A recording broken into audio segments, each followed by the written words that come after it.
बच्चों, आज हम लोग मिडिल टर्म एक्सपेंशन के बारे में पढ़ेंगे। ये क्या है?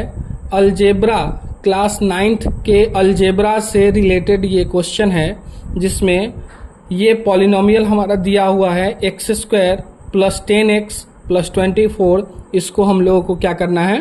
फैक्टराइज करना है। तो फैक्टराइज करने के लिए हम लोग क्या करेंगे कि इसमें x² के कोफिशिएंट को कांस्टेंट टर्म से हम लोग मल्टीप्लाई कर देते हैं, या फिर ऐसे कहें कि लास्ट वाले टर्म को फर्स्ट वाले टर्म से हम लोग मल्टीप्लाई कर देते हैं। मल्टीप्लाई करने के बाद जो भी टर्म आता है हमारा, जो भी नंबर आता है, हम लोगों को उसका फैक्टर निकाल लेना होता है। हम लोग उसका फैक्टर निकाल लेते हैं।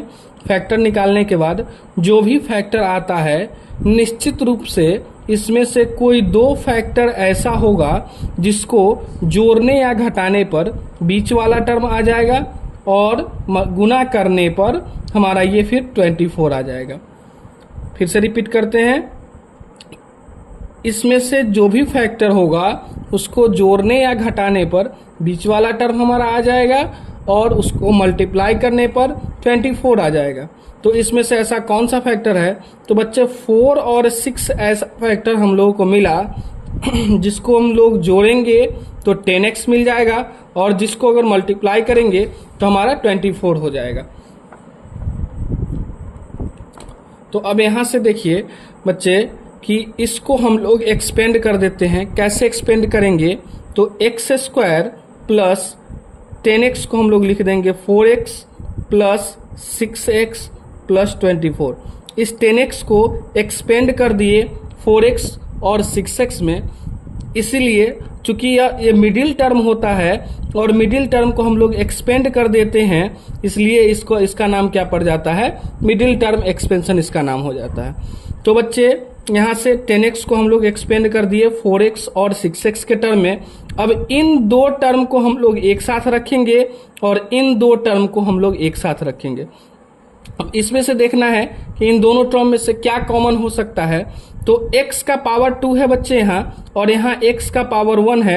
अगर कॉमन लेंगे तो x का पावर 1 अगर कॉमन ले लेंगे तो इसके पास में x का पावर 1 बच जाएगा, और इसके पास में सिर्फ 4 बच जाएगा।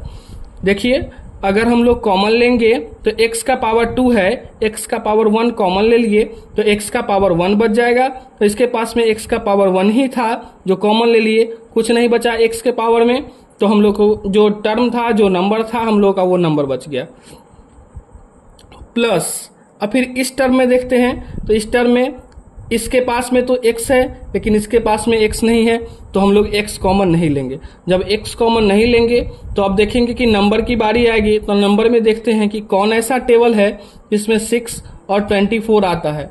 तो 6 और 24 2 के टेबल में भी आएगा बच्चे, 3 के टेबल में भी आएगा और 6 के टेबल में आएगा। तो मैक्सिमम जो नंबर होता है हम लोग उसी को फैक्टर के रूप में, कॉमन फैक्टर के रूप में हम लोग लेते हैं। तो इसमें से कॉमन फैक्टर हमारा क्या निकल जाएगा? 6 निकल जाएगा, क्योंकि मैक्सिमम 6 ऐसा टेबल है जिसमें 6 भी आता है 24 भी आता है। तो कॉमन फैक्टर के रूप में 6 निकल जाएगा। जब 6 को बाहर ले लेंगे तो इसके पास में x बच जाएगा और इसके पास में 4 बच जाएगा।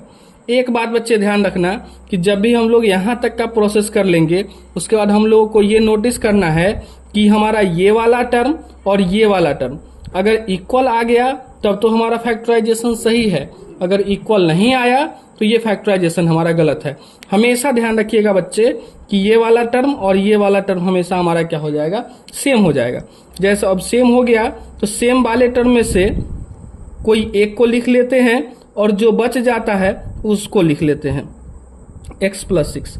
देखिए, सेम x प्लस 4 सेम मिल गया था हमको। इसमें से एक x प्लस 4 को ले लिए, इसके पास में x बच गया था और इसके पास में प्लस 6 बच गया था, तो इन दोनों को लिख लिए। तो एक बार x प्लस 4 लिख लिए और एक बार क्या हो गया? x प्लस 6 लिख लिए। यही हमारा आंसर हो गया। आशा करते हैं कि ये वीडियो आपको अच्छा लगा है।